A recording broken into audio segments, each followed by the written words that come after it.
MPPSC है, लोक सेवा आयोग है, वो दो तरीके से होता है। एक तो हमारा पूरे इंडिया का होता है यूपीएससी, और एक अपने स्टेट का होता है। सिलेबस देख लें और साथ साथ उस एग्जाम के प्रीवियस ईयर क्वेश्चन देख लें 10-12 साल की। उससे आपको एक बेसिक आइडिया लग जाएगा कि हमको कैसे तैयारी करना है। हम उस देश के लोग हैं जहां एक भागीरथ के संकल्प ने मां गंगा को इस धरती पर ले आया था। आपके ही मंडल में दीपा मलिक जी आई थी, दिव्यांग होते हुए पैरा ओलंपिक्स में जिन्होंने मेडल्स जीते। संतोष यादव जैसी बेटी जिसने छोटी सी उम्र में हिमालय की चोटी माउंट एवरेस्ट को तक पहुंची। सचिन तेंदुलकर 17 साल की उम्र में क्रिकेट के मैदान पर चौके और छक्के लगाते हैं, और दशरथ मांझी जैसे लोग अपने संकल्प के दम पर पहाड़ों में रास्ता बना लेते हैं, और एक चाय का व्यवसाय करने वाले एक समाजसेवी इस राष्ट्र के प्रमुख बन जाते हैं, और गरीब परिवारों में रहने वाले लोग आईएएस, आईपीएस और आईएफएस बनकर अपने संकल्प को समाज के सामने प्रस्तुत करते हैं। तो ये तमाम अपार संभावनाएं, योग्यताएं, क्षमताएं हमारे डीएनए में हैं, और इस बात का एहसास कराने के लिए पूरा जिला प्रशासन आज आप सभी के बीच में है। हमारे बीच आज एसडीएम मंडला ऑनरेबल पुष्पेंद्र हाके साहब में, मैं उनसे आमंत्रित करूंगा कि हमारे विद्यार्थियों का मार्गदर्शन करें।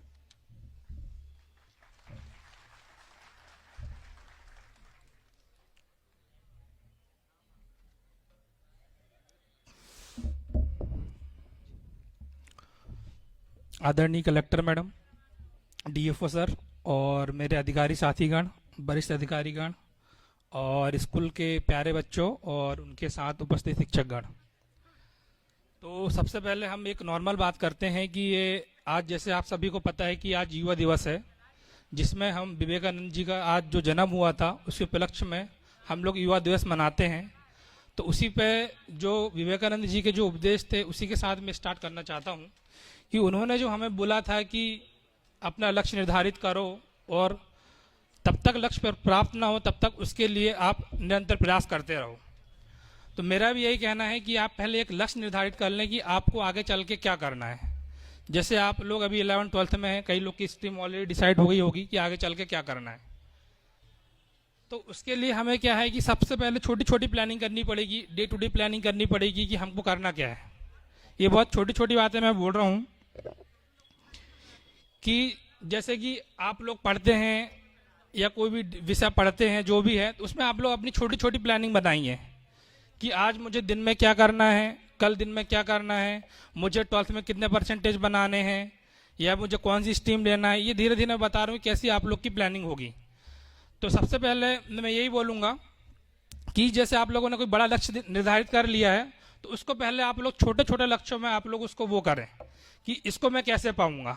जैसे आप लोग अभी 12th में होंगे, 12th के एग्जाम आने वाले होंगे, कुछ बच्चे अपना प्लान कर रहे होंगे कि मेरी 2 महीने की प्लानिंग क्या रहेगी। 2 महीने की प्लानिंग में आप लोगों ने अपने सब्जेक्ट डिवाइड कर लिए होंगे कि मैं 10 दिन ये पढ़ूंगा, फिजिक्स पढ़ूंगा, 10 दिन में आर्ट्स पढ़ूंगा, या जो जो स्ट्रीम के बच्चे उन्होंने डिसाइड कर लिया होगा कि मैं 10 दिन। फिर उस 10 दिन को आप बहुत से कट करिए कि 10 दिन में मुझे कौन सा चैप्टर पढ़ना है, कौन सा पार्ट पढ़ना है, कौन सी एक्सरसाइज करनी है।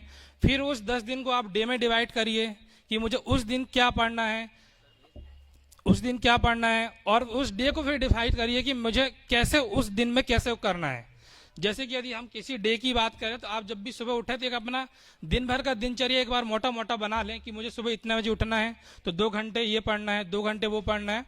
और रात में जब आप सोएं तो एक बार एनालिसिस जरूर करें कि हमने पढ़ा क्या है, हमारा दिन भर का आउटपुट क्या है। आप ये जब छोटी छोटी प्लानिंग करना जिस दिन सीख जाएंगे ना, उस दिन आपका जो बड़ा लक्ष्य बहुत छोटा लगने लगेगा।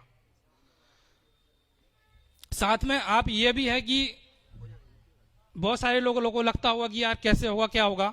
एक बार कोशिश करिए, मतलब ये चीजें ऐसी हैं कि एक बार आप 2-4 दिन स्टार्ट करेंगे, वो धीरे धीरे आते रहेगी। इसलिए बोलते हैं कि विद्यार्थी जीवन में अनुशासन बहुत जरूरी है, जो कि विवेकानंद की भी पहली प्रायोरिटी यही थी कि विद्यार्थी जीवन अनुशासन के साथ होना चाहिए। तो अनुशासन तभी आपके पास तभी आएगा कि जब उसकी एक प्रॉपर प्लानिंग करेंगे, प्रॉपर उसको एग्जीक्यूट करेंगे, और थोड़ी सी तकलीफ होगी उस प्लानिंग को एग्जीक्यूट करने में, बट धीरे धीरे जब आपके आचरण वो आने लगेगा तो अच्छा लगने लगेगा। और बिलीव मी, जब इसके आउटपुट आपके पास आएंगे आपको बहुत अच्छा लगेगा। तो ये जो चीज मैंने छोटी मोटी बोली, जो आप लोग शायद फेस कर रहे होंगे या बहुत से लोग इसको कर भी रहे होंगे, ये बहुत कॉमन सी बात थी।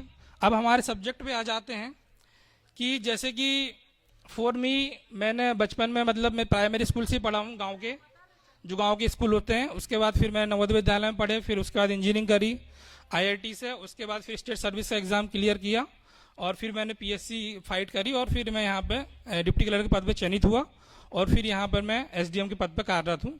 इससे पहले 2-4 साल हो गए हैं मेरी सर्विस को, इससे पहले मैं उज्जैन में था। तो अब इसमें यह देखना है कि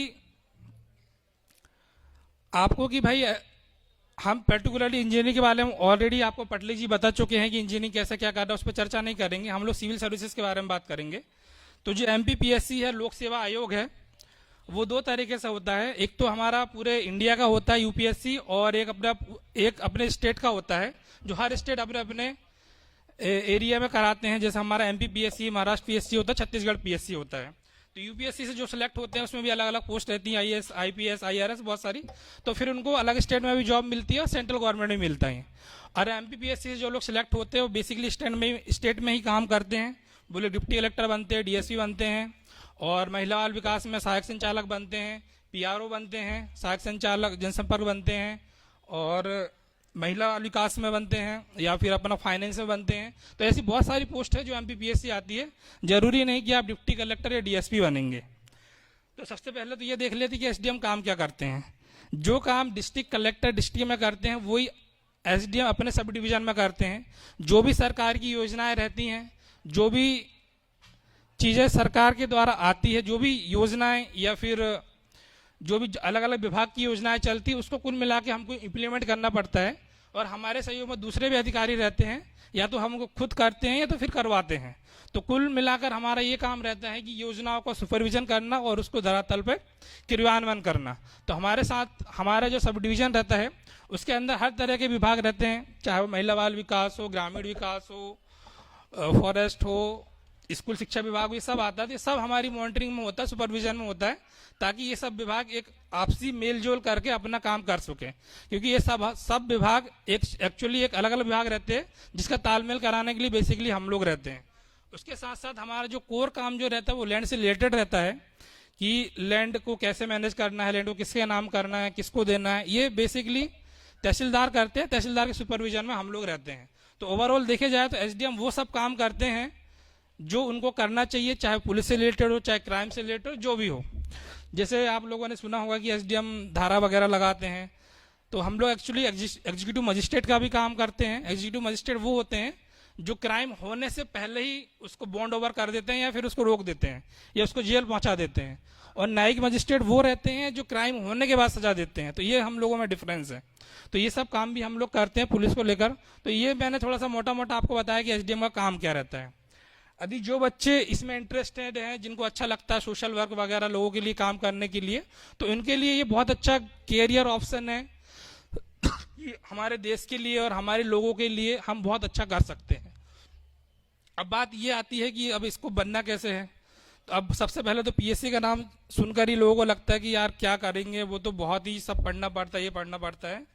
तो मेरे ख्याल से मंच में जितने भी लोग बैठे हुए हैं सब ने पीएससी या फिर कोई भी ऐसा एग्जाम दिया हो, और सब ने ही जीएस वगैरह सब पढ़ाई, कॉमन सी बात है। तो यदि पीएससी की बात करूँ या यूपीएससी की बात करूँ, तो बेसिकली इस एग्जाम में 3 स्टेज रहते हैं। एक प्रारंभिक परीक्षा होती है, एक मुख्य परीक्षा होती है, और एक इंटरव्यू होता है। तो प्रारंभिक परीक्षा में मल्टीपल चॉइस क्वेश्चन आते हैं, मतलब वैकल्पिक प्रश्न आते हैं, जिसमें 4 ऑप्शन रहते हैं, उसमें सेलेक्ट करना पड़ता है। और वो एक क्वालिफाइंग ही रहता है, मतलब उसके नंबर नहीं जुड़ते हैं। अब सवाल ये आता है कि इसका सिलेबस क्या है। सिलेबस कोई बड़ा सिलेबस नहीं है, आप लोग जो बचपन से पढ़ते रहते हैं वही सिलेबस है। हिस्ट्री है, अपना ज्योग्राफी है, या पॉलिटी हुआ, राजनीति शास्त्र हुआ, ज्योग्राफी हुआ, यही सब सिलेबस है। यदि आप कोई भी उठा कर देखेंगे पीएससी का सिलेबस वगैरह, तो आपको ये सब चीज़ें मिलेंगी। एक्चुअली बेसिकली हम लोग ये सब ध्यान में नहीं देते हैं कि सिलेबस किस एग्जाम का क्या है, हम लोग सिर्फ पढ़ने लगते हैं, जिसने जैसा बोला। तो एक बार मैं ये भी कहना चाहूँगा कि यदि आप किसी भी एग्जाम की प्रिपरेशन कर रहे हैं, चाहे वो 11th 12th हो, या इंजीनियरिंग की प्रिपरेशन कर रहे हो, या कुछ भी प्रिपरेशन कर रहे हो, तो एक बार उस चीज़ का सिलेबस देख लें, और साथ साथ उस एग्जाम के प्रीवियस ईयर क्वेश्चन देख लें 10-12 साल की।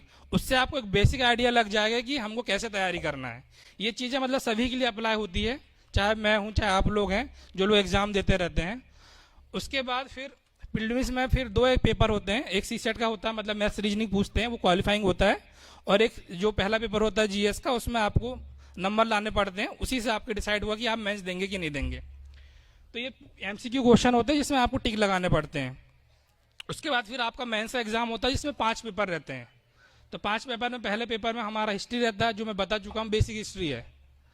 मतलब आप लोग जो बचपन से पढ़ते आ रहे हैं ना, 1857 क्रांति, हड़प्पा संस्कृति, ये सब है और कुछ नहीं है। ज्योग्राफी में जो हमारी ज्योग्राफी है, एमपी की ज्योग्राफी हो, इंडिया की ज्योग्राफी हो, नदी है, पहाड़ है, नाला है, नेशनल पार्क कहाँ पर है, ये कहाँ पर है। पॉलिटी में हमारा ये जो सब आ जाता है कि हमारा संविधान कैसे काम करता है, कैसे वर्क करता है, कैसे राष्ट्रपति बनते हैं, प्रधानमंत्री कैसे बनते हैं, ये सब चीज़ें जो आज लोग आप लोग बेसिक पढ़ते रहते हैं ना, उसी चीज़ को आगे चल के कॉन्सुलेट करना है हमको, बाकी कुछ नहीं करना है। उसके बाद एक 4th पेपर होता है इथिक्स का। इथिक्स थोड़ा सा हटके है, वो एक्चुअली एक आपका जो आचरण है अधिकारी बनने के बाद वो कैसे होना चाहिए उसके बारे में है। तो उसमें आप लोग जो आचरण करते हैं ना, वही चीज़ आपको लिखनी है कि एक अधिकारी है तो उसका एटीट्यूड कैसा रहना चाहिए पब्लिक के लिए, वो कैसे सीनियर से बिहेव करना चाहिए, जनता के लिए क्या बिहेव करना पड़ता है। वो चीज़ें जो चीज़ आपके अंदर है उसी को आपको लिखनी पड़ती है, और वो भी कोई बड़ी बात नहीं है, आप कहीं किताब पढ़ेंगे तो वो भी समझ में आ जाएगा। उसके बाद फिर 5th पेपर जो होता है ऐसे का होता है, वो ही सिंपल ऐसे जो आप लोग एक गाय की निबंध से स्टार्ट करते हैं, जो आप लोग 10-12 साल तक हर सब्जेक्ट में कहीं ना कहीं लिखते रहते हैं, वही लिखोगे। बस थोड़ा सा उसका सिलेबस चेंज हो जाता है। अब थोड़ा सा ये पूछ लेते हैं कि वुमेन एम्पावरमेंट, महिला शक्तिकरण के लिए क्या करेंगे, बच्चों के लिए क्या करेंगे। ये सब चीज़ भी कोई बड़ी नहीं है, ये सब चीज़ें आपको आती हैं, बस इस चीज़ को आपको कहीं पर कंसोलिडेट या कृत करना है। 5 ईयर से आप ये पेपर दोगे, ये हर साल पीएससी अपना एडवर्टाइजमेंट निकालती है, निविदा निकालती है। उसके बाद फिर आप जब मेंस क्लियर कर लोगे तो इंटरव्यू दोगे। अब इसमें भी फिर कई लोग को लगता है कि इंटरव्यू मतलब कि भाई वो इंटरव्यू से बाहर हो गया, बट ऐसा कुछ नहीं होता है। इंटरव्यू बहुत ही सलीम तरीके से होता है, 3-4 लोग सामने बैठे रहते हैं, आपसे नॉर्मली बात करेंगे, कहाँ से हो, क्या किया है ग्रेजुएशन में, आपकी हॉबीज पूछेंगे, आपको पता ही नहीं चलेगा कि इंटरव्यू क्या है। बट यहाँ पे मैं ये कहना चाहूँगा कि कई लोग का बड़ा फेयर रहता है कि यार इंटरव्यू है पीएससी का, यूपीएससी का और स्टेट सर्विस का जो भी है, बट ऐसा कुछ नहीं होता है। इंटरव्यू एक्चुअली आपकी पर्सनालिटी का चेकिंग रहता है, पर्सनालिटी टेस्ट रहता है कि आप कैसे हैं,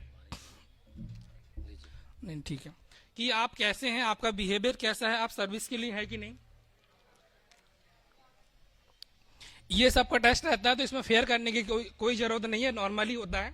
मैं इस मंच से बोलना चाहूंगा कि इतना कुछ भी नहीं है, नॉर्मल है। तो इसमें जो बेसिकली लोग ये सोचते हैं कि यार 3 स्टेज है कैसे होगा, बट बिलीव मी, एक स्टेज क्लियर होती है, दूसरी अपने आप आ जाती है, तीसरी अपने आप हो जाती है, और आप कब बन जाते हो, कब सर्विस में पता नहीं चलता है। बस आप एक ठान लो कि मुझे करना है, अपनी काबिलियत को पहचानो कि हाँ मैं कर सकता हूँ, और मुझे उसके लिए क्या प्लान करना पड़ेगा, कैसे करना पड़ेगा, ये सब चीज़ें अपने मन में आना चाहिए। और सबसे पहले तो इस सर्विस में आपको इंटरेस्ट होना चाहिए कि रियली में मैं करूँगा कि नहीं करूँगा। ये नहीं है तो फिर कोई मतलब नहीं है।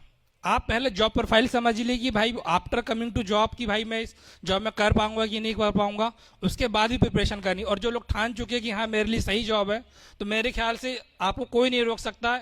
इसमें बिल्कुल दिमाग नहीं लगाना है, एक सिलेबस डिफाइन है, उसको पढ़ना है। और ये जो लोग बोलते हैं ना कि मैं 18-20 घंटे पढ़ता हूँ, तो वैसा कुछ नहीं होता है।